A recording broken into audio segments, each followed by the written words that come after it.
I was just teaching a lesson right now in class, and we were talking about why people that go through a lot of therapy, when they go through a lot of emotional healing work, why they often find themselves understanding more about what happened, um, having more clarity about what happened, but still not able to get past the actual emotion. They still feel the fear, they still feel anxious or guilt and all these things, even though they have an understanding of it. So I want to explain a little bit about why that is. So what's happening here is that oftentimes people are experiencing the emotion, they close their eyes, they go back to this childhood memory, they go back to the event, and then now they feel this emotion. And then when they feel this emotion, they talk about what happened. They see what happened. They try to accept what happened by looking at it, right? Explaining it. But what this does is when they're feeling this emotion, they have this lenses. They're seeing that event, seeing what happened, that memory, seeing it through that emotion. But this doesn't really help them feel any different about what happened. If they feel like they were done wrong and now they're angry, and now that when they're angry, they talk about it, they go back to that event, they still feel angry and they still feel like they were done wrong. So what actually needs to happen is that they need to first, when this emotion comes up, they have to just fully feel it without diving into the story, diving into the memory, diving into the event. Just feel that emotion, the sensation. If I get angry, we know what that feels like. So we bring our attention here to the present moment and we actually feel it. So now we continue to feel it until the whole entire sensation is gone, however long it takes. So now that a person is now calm, they're peaceful, they're centered. Now, if necessary, they dive into this event, into what happened. And you see now when they are looking at this event, this memory, they have clarity. They don't have the lens. If this is like an emotion, this is like an emotion that's in our face. And if we are intense, we see more of them. So now this thick lens doesn't allow us to see it clearly. But see, when we're calm, we drop them. So now I can see through a new perspective. A perspective of centeredness, a perspective of calmness and peace. Now I can look at that event and I can see what happened. Now I can gain understanding. Before, maybe I was really upset. I was so mad. And now when I look at it, maybe there still is some madness. But maybe along with that, there's some understanding.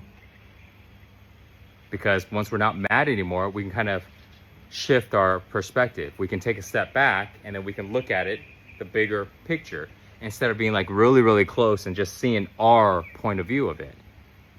You see, this is what real processing is really about. First, we let go of the emotions and we come to a place of peace and centeredness.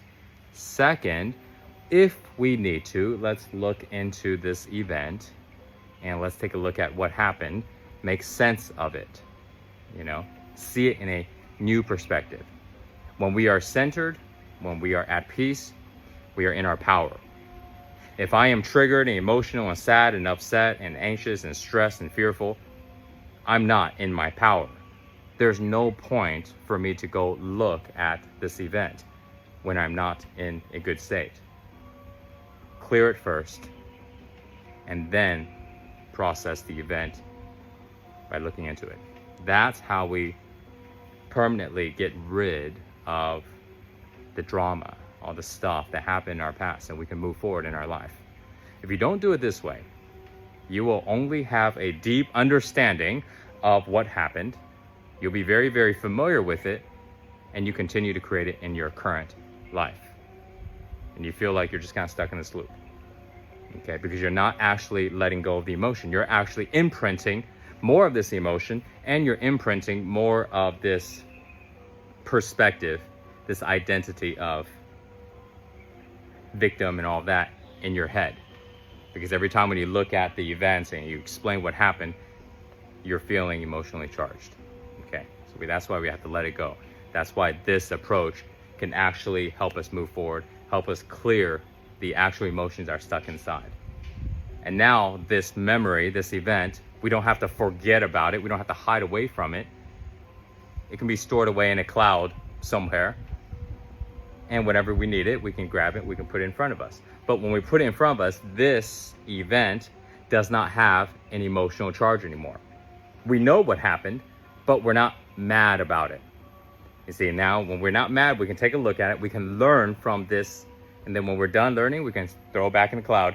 And it's cloud and it's floating back here. And then there's another one over there, and we can grab that event and we can pull it up and we can take a look at it.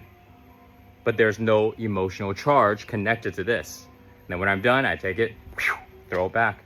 I grab another one when I need to. These back here are representing my memories, representing my experiences, representing what happened. We can call them lessons. But we cannot have lessons if these lessons are charged with an emotion. So I take it, I look at it, oh, I'm upset. I'm so upset about it. There's not going to be a good lesson there to learn. I'm just going to get triggered, right? We need to release the emotions from the events, okay? We need to release from the events. And the way we do it is what I was explaining earlier. First release it, then take a look at the event. All right?